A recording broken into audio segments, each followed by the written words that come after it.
There is a specific drawer in almost every kitchen in the world that seems to operate under a different set of physical laws. You know the one. It's where the stray hex keys go, the buttons from coats you haven't owned since 2012, the menus for restaurants that closed during the pandemic, and that one mysterious copper washer that looks like it belongs to something vital, yet you can't remember what.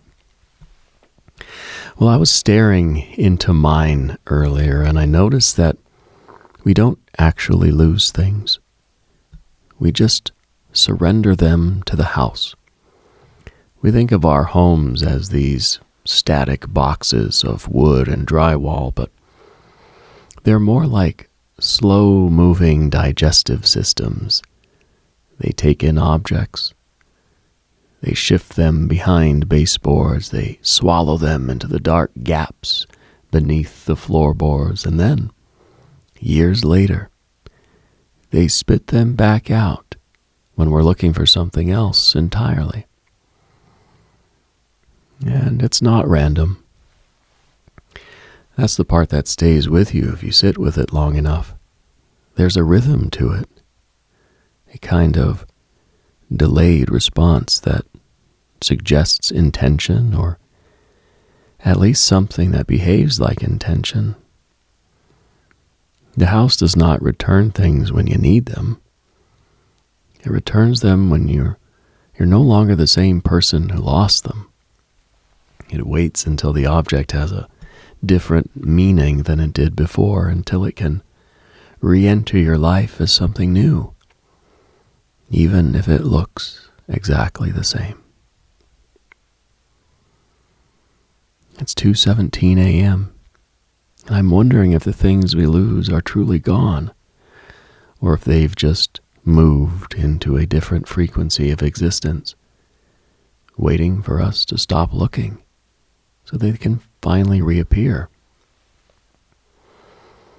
In a world full of noise, trust the signal.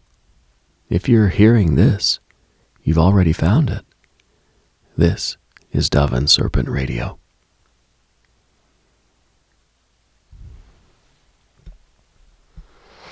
It's a heavy night out there, the kind of night where the air feels like it's holding on to something just out of reach. I can hear the wind catching the edge of the building, and it doesn't sound like weather. It sounds deliberate, like something pressing against the structure, testing its edges, learning its boundaries. There's a tone to it that doesn't belong to the usual patterns. Something just slightly misaligned, like a frequency that almost matches but never quite locks in.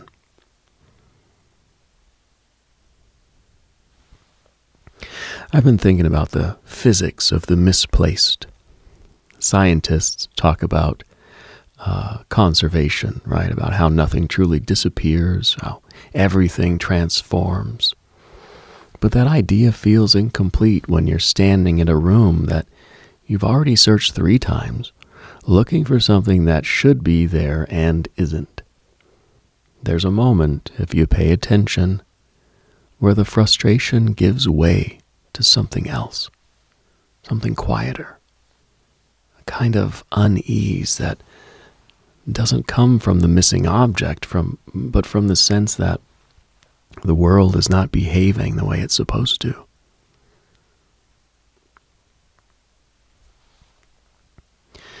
There are openings in the structure, small ones, subtle ones, not large enough to destabilize everything, but large enough to allow things to pass through. And once you start noticing them, you realize they're everywhere. Not just in physical space, but in memory, in time, in identity. Things slip. They move. They vanish from one layer and continue in another. We spend most of our lives trying to maintain continuity, trying to hold everything in place long enough to make sense of it. But maybe continuity is the illusion. Maybe movement is the rule.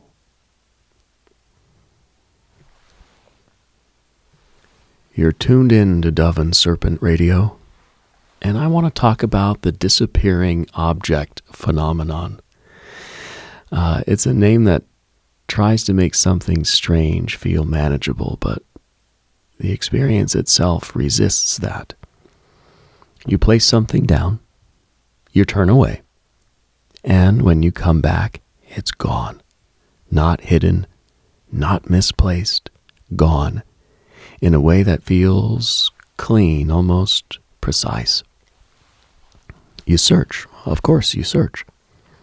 You check everywhere, and then you check again, and you start expanding the search beyond logic, beyond probability.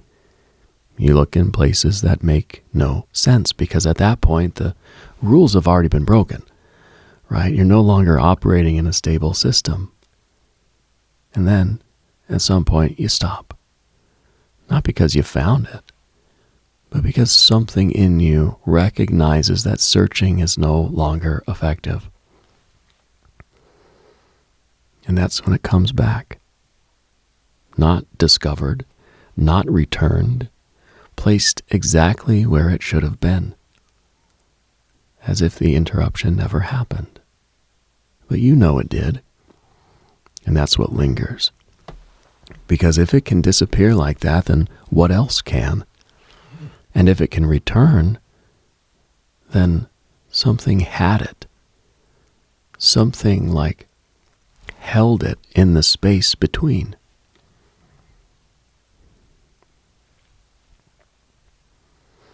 I don't think we talk about that part enough, the gap, the interim, the period where the object is not there, but not destroyed. It's not nothing. It's somewhere, or something, or in some state we don't have language for. There's a strange comfort in realizing that the world is not as solid as it appears. If matter itself is mostly empty space, then solidity is already a kind of agreement, right? A shared perception that allows us to function. But beneath that agreement, there is motion, constant, subtle, almost imperceptible motion. And sometimes that motion becomes visible.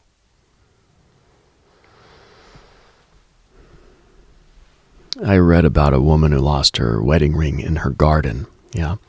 She searched until the searching became pointless. She replaced it. She adapted. Years later, she pulled a carrot from the ground, and the ring was wrapped around it, integrated into its growth. That means that while she believed it was gone, it was still active in the system. It was participating in a process she could not see. That's what loss does. It removes things from your awareness, not necessarily from existence. And once you understand that, the question changes, right? It's no longer, where did it go? But instead it's, what is it doing now?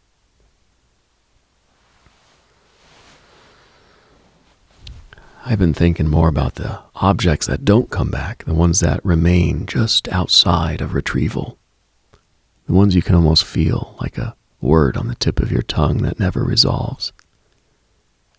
Where do they accumulate? What kind of structure do they form? I imagine something like a holding pattern, but not static, like a kind of quiet organization of everything that slipped out of alignment. Not chaotic, not random. Ordered in a way we don't perceive, because we're not positioned to see it. a place where meaning persists without context, a place where objects exist without ownership, where time does not behave in the same direction, and in that place, nothing is urgent, nothing is searching, everything is waiting.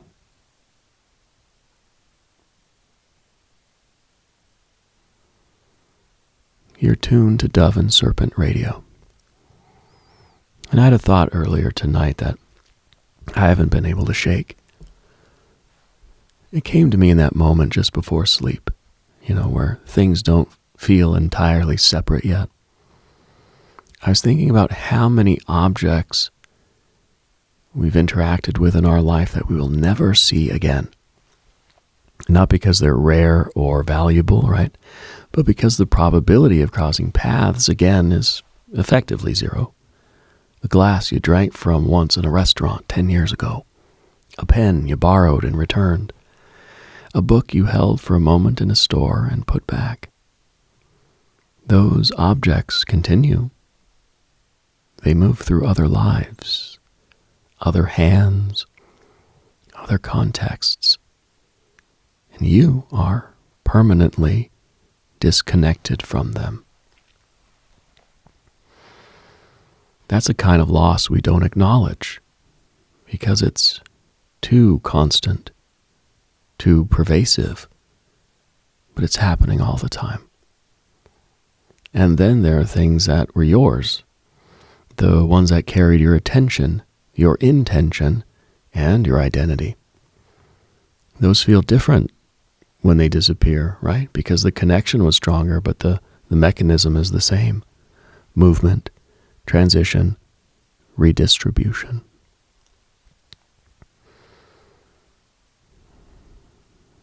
This is Dove and Serpent Radio. And there's something else, something stranger, something that doesn't fit cleanly into the pattern.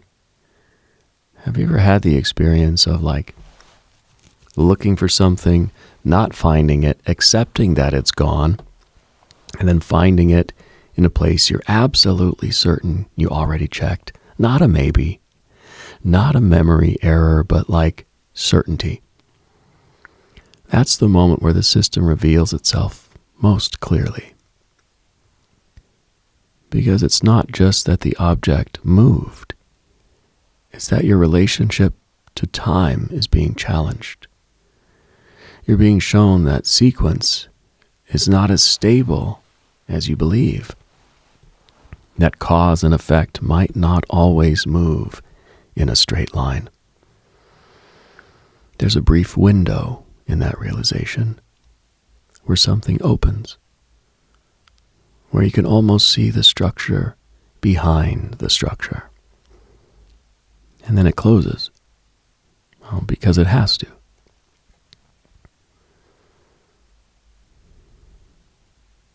I want to take this a little further. What if loss is not just something that happens to objects? What if it's something the system requires? A kind of circulation, a redistribution of attention. If everything stayed exactly where it was, exactly as it was, indefinitely, there would be no movement, no reconfiguration, no opportunity for meaning to shift. Loss creates space, and space allows for new arrangements, new connections, new interpretations. Yeah. Maybe that's why things return when they do. Not because they were waiting for you, but because the system reached a point where reintroduction created something new, a different understanding, a different alignment.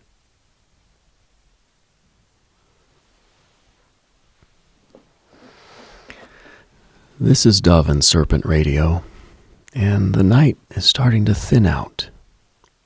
Not gone, not yet, but shifting.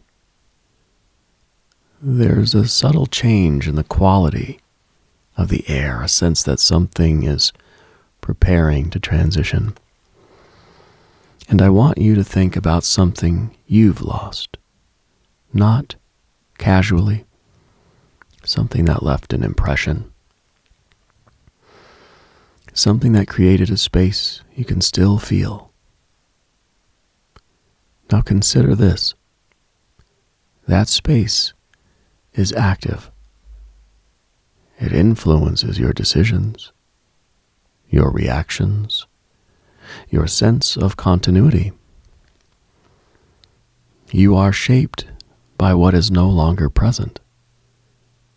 Absence, right, has structure. It defines edges, it creates boundaries. You are, in part, an arrangement of what is missing.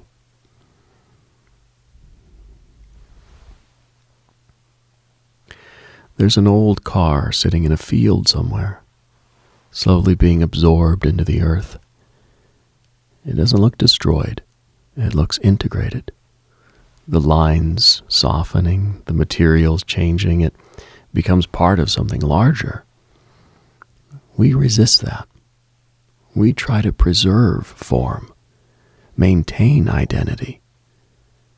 But everything else moves toward transformation. Maybe loss is not the end of something. Maybe it's the beginning of its next state.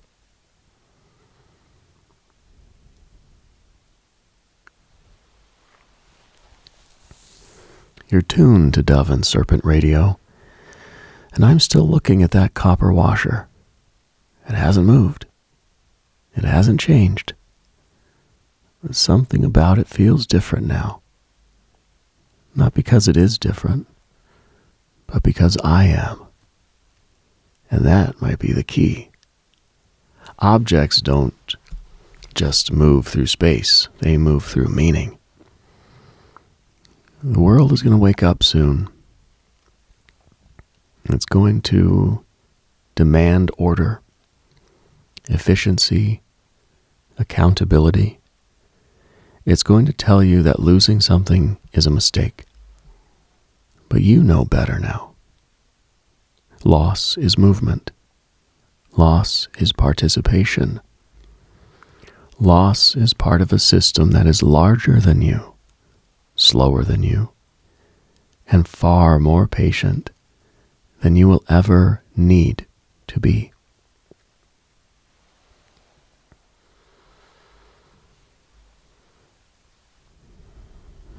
The things you've lost are not gone. They are elsewhere. And sometimes, when the conditions align, when the structure allows it, when you are no longer the same person who lost them, they return.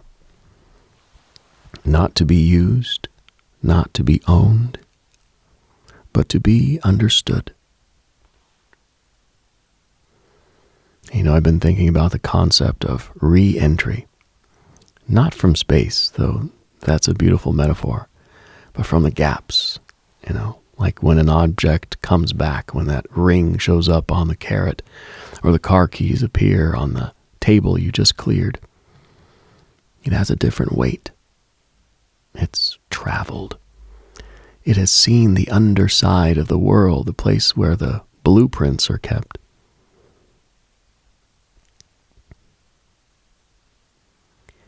I think it brings some of that silence back with it.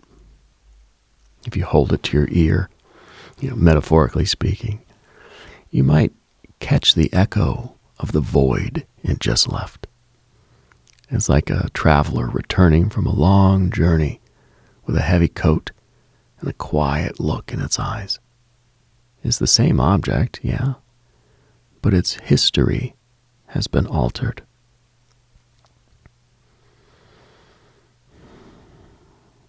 Its narrative now includes a chapter of absence. And that absence is a type of presence. It's a ghost of itself haunting its own physical form.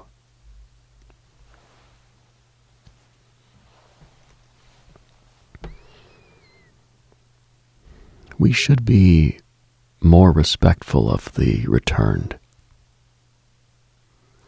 We shouldn't just grab them and move on to the next task, we should stop.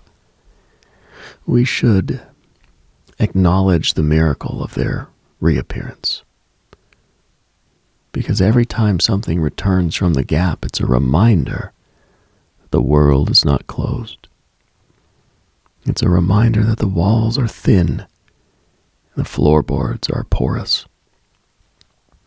It's a reminder that we are living in a state of constant flux, even when everything looks solid.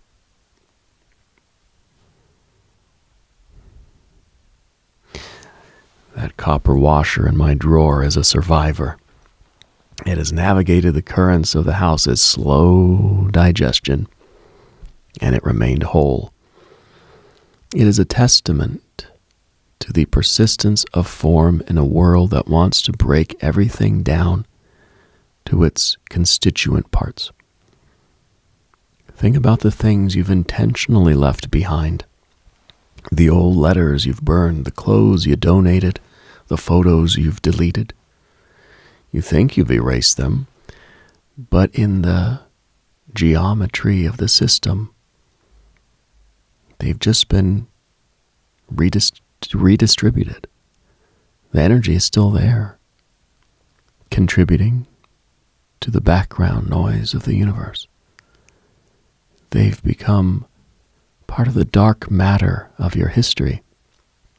You can't see them, but you can feel the gravitational pull. They influence the path you take, the way you move through the world, the decisions you make at 2 a.m. You are a walking constellation of everything you've ever touched, everything you've ever lost, and everything you've ever thrown away.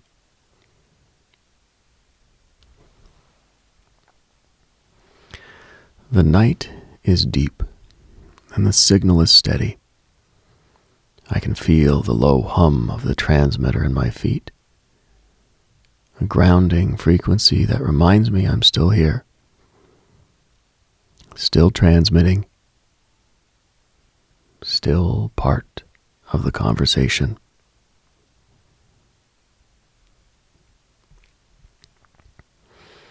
We are all just nodes in a vast, invisible network, magic makers. We are the ones who notice the slips, the gaps, the subtle reconfigurations. We are the ones who listen to the wind and hear the intention.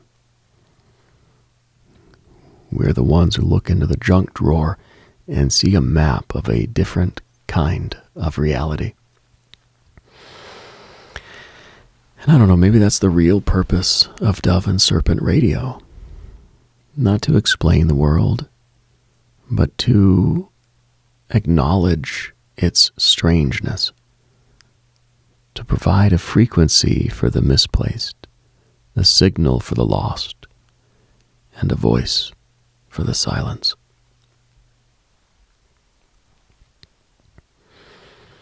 We are the bridge between the seen and the unseen, the solid and the fluid, the present and the absent. We are the travelers who have not forgotten that the map is not the territory and the house is not just a box. Trust the process. Trust the silence. Trust the signal. I'm going to sit here a little longer and listen to the hum of the transmitter. It's steady tonight. It sounds like continuity layered over interruption, like everything that has ever been misplaced, still contributing to something larger.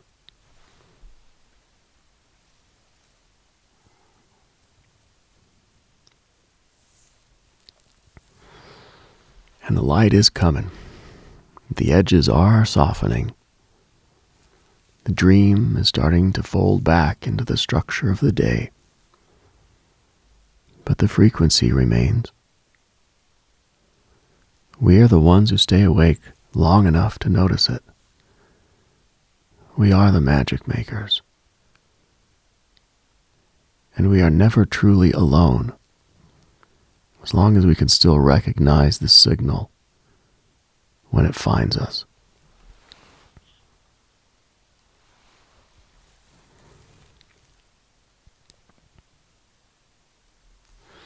I want to talk to you about the architecture of the trap street. Okay, in the world of cartography, right? Map makers sometimes include a fake street. It's a tiny, non-existent alleyway or like a dead end that doesn't actually exist in the physical world. It's a copyright trap, right? So if another map maker copies their work, the fake street proves the theft, right? But lately I've been wondering if our reality has its own versions of trap streets. Have you ever been walking through a neighborhood you know by heart, only to find a gate that you've never seen before, a door in a brick wall that you could swear wasn't there yesterday?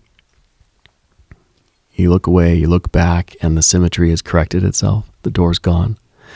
Or maybe it's just closed in a way that makes it look like part of the wall again. These are the glitches in the blueprint. The places where the designers of our consensus reality left a signature. They are the moments where the world admits it's being rendered in real time, and that sometimes the rendering engine stutters.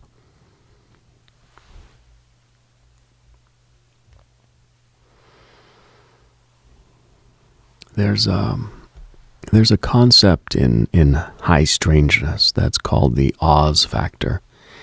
It's that sudden, jarring silence that descends when you're about to experience something truly anomalous. The birds stop singing. The wind dies down. The hum of distant traffic vanishes. It's almost as if the universe has pulled all the air out of the room to make space for something that shouldn't be there. I think we experience a version of this every time we lose something important. There's a micro silence, a tiny vacuum where the object used to be. Most of us rush to fill that vacuum with frustration or panic. But if you sit in it, really sit in that absence, you can feel the pressure of the other side. You can feel the elsewhere pushing back.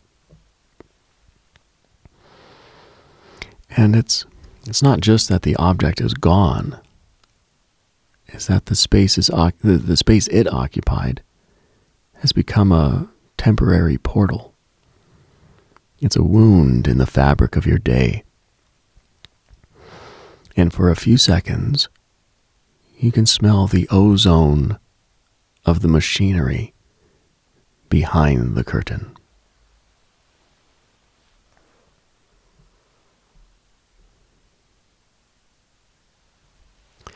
I've been receiving letters, digital echoes of letters, from listeners who describe duplicate objects, like a man who finds two identical sets of keys on his nightstand when he only ever owned one. A woman who opens her closet to find a coat she remembers burning years ago, hanging perfectly pressed next to her new one. These aren't just glitches, they're overlaps. It's what happens when two versions of your life briefly occupy the same coordinates. In one version, you kept the coat. In another, you lost the keys. When the frequencies of these parallel lives get close enough, it's like the interference patterns create these physical artifacts. We call it weirdness. Maybe it's just the messy bookkeeping of a multi-threaded universe. If you find a duplicate, don't throw it away. It's a tether to a version of yourself that made a different choice. Keep it in the junk drawer. Let it talk to the cover washer.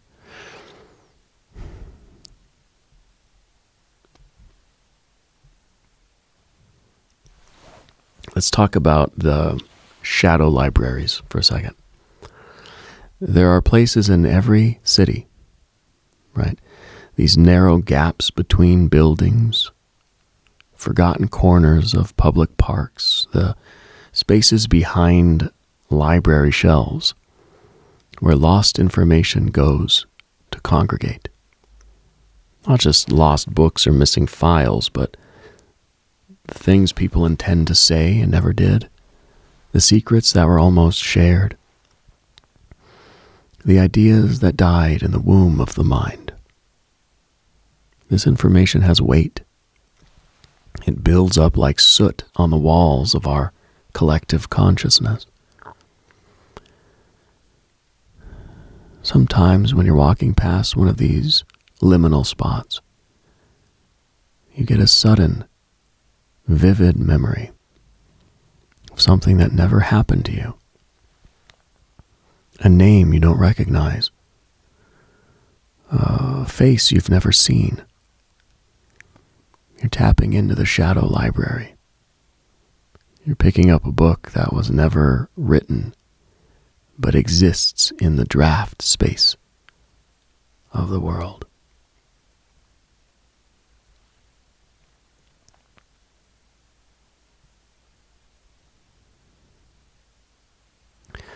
There's a strangeness to the way we perceive ourselves in mirrors, right? Especially at like 3 a.m. Have you ever caught your reflection out of the corner of your eye and felt, just for a split second, that the person in the glass was like a split second late in mimicking your movement? It's a terrifying thought that our reflections might have a lag. But I think it points to a deeper truth. The you that you present to the world is just a broadcast. The real you is the signal, the thing behind the eyes that is receiving the data. And signals can be intercepted. They can be distorted. They can be reflected back at us in ways that don't quite line up. When the mirror lags, it's not a failure of physics. It's a moment where the broadcast is struggling to keep up with the complexity of the signal. You are more than your image. You are the frequency that generates it.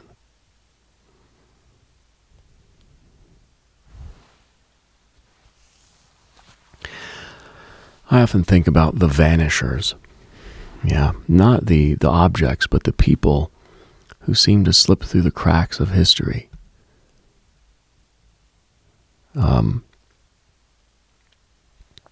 We all know the stories, right?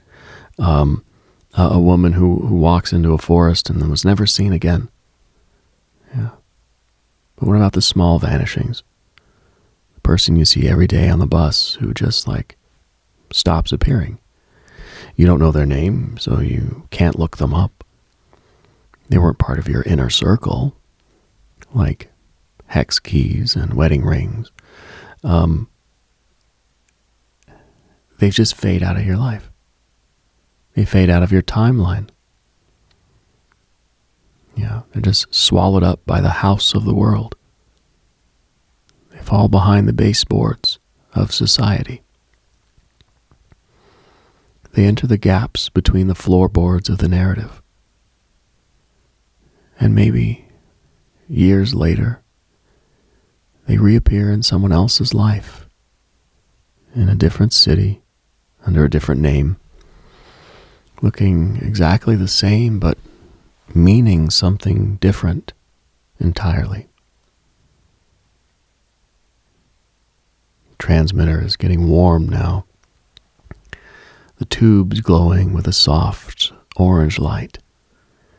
Feels like a small sun in this dark room. The signal is pulsing. A rhythmic heartbeat that matches the slow, deep breathing of the city outside.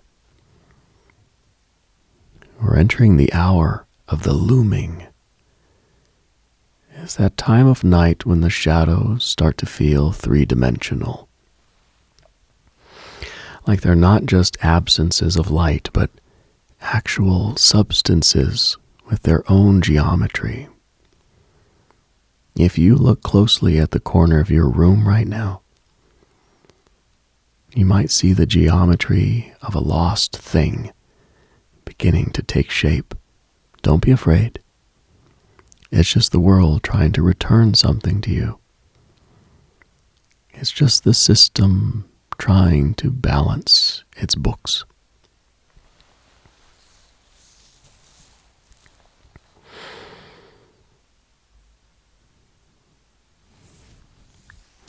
I once spoke to a physicist, right, who told me that time doesn't flow like a river. It's more like an ocean. And we're just swimmers, right, who can only see the surface. But beneath us, in the deep water, everything that has ever happened and everything that will ever happen is already present. Loss, in this context, is just a change in depth. When you lose your keys, they haven't gone anywhere in time. They've just sunk below the level of your current perception. They're sitting on the seabed of your life, waiting for the currents to shift. And when they wash back up on shore, they're covered in the salt and silt of the deep. They are older than when you lost them, even if only a few minutes have passed. They've been baptized by the ocean of time.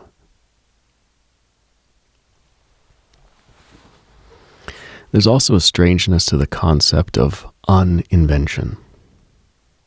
Think about all the technologies and ideas that were discovered and then forgotten. The Antikythera mechanism, Greek fire, the specific formula for Roman concrete that we only recently rediscovered. These aren't just lost facts. They are entire branches of reality that were pruned by the system. Where do they go? They go to the same place as your coat buttons and your closed restaurant menus. They go to the subworld. It's a parallel history that exists right alongside ours. A place where all the uninvented things are still in use. Sometimes in dreams or during moments of extreme fever, we get a glimpse of it. We see a world powered by steam and clockwork, or a city built of impossible glass. We think it's fantasy, but it might just be the memory of a lost frequency.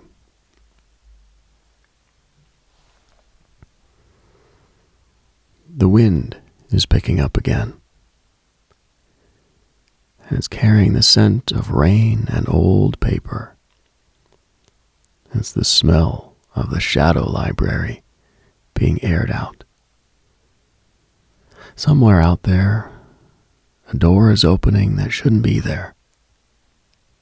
Somewhere, a trap street is becoming a real road for a single traveler. And here, in this small room, the copper washer is still waiting. It knows something I don't. It knows that its purpose hasn't been fulfilled yet. It knows that it's part of a machine that hasn't been built, or perhaps a machine that was dismantled before I was born. It's a piece of a puzzle that I'm not meant to solve, but only to hold. We are the curators of the impossible. We are the ones who collect the stray buttons and the mysterious washers and the lag in the mirror. We are the ones who understand that the world is a collaborative fiction and that sometimes the authors leave notes in the margins. Those notes are what we call the strange. They are the clues that tell us we are not just characters in a story, but part of the consciousness that is writing it. Every time you find something you thought was gone forever, you're reading a footnote from the universe, and it's saying, I remember, nothing is truly lost. It's all just been redistributed.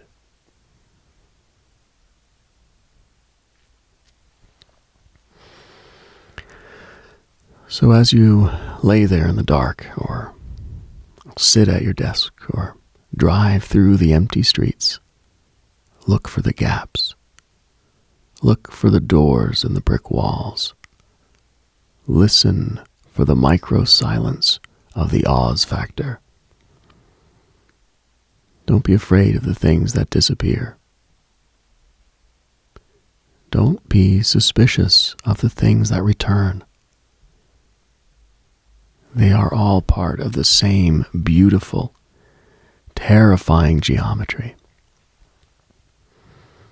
They are the proof that you are part of a living, breathing, dreaming system that is far more complex and far more wonderful than you were ever led to believe. The light is definitely getting closer now. I can see the outline of the transmitter against the window. The gray dawn starting to eat away at the darkness. The frequency is beginning to drift, competing with the morning broadcasts, the news, the weather, the noise of the day. But we have held the line. We have occupied the liminal space for another night. We have been the signal in the silence.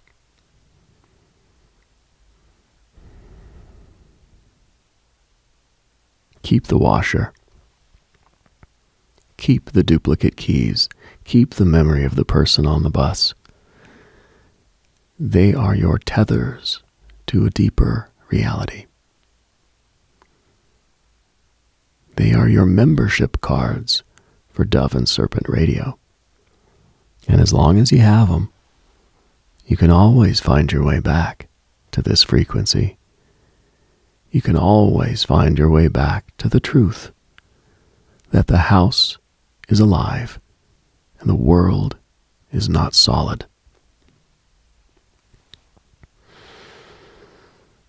I'm going to sign off for now, but I won't be far. I'll be in the gaps between worlds, in the spaces behind the baseboards, in the silence of the junk drawer. I'll be waiting for the next time the system needs to breathe. Until then, keep your eyes open and your dial tuned to the static. You never know what might emerge from the noise. Trust the process. Trust the silence. Trust the signal. I'm listening to the hum one last time. It's a good hum tonight. It sounds like homecoming. It sounds like everything that ever left is finally on its way back. The light is here. The edges are soft. The dream is folding. But we are the magic makers. And we know that the dream is where the real work happens. We know that the signal is the only thing that's real. Until next time, keep the dial tuned somewhere between wonder and understanding.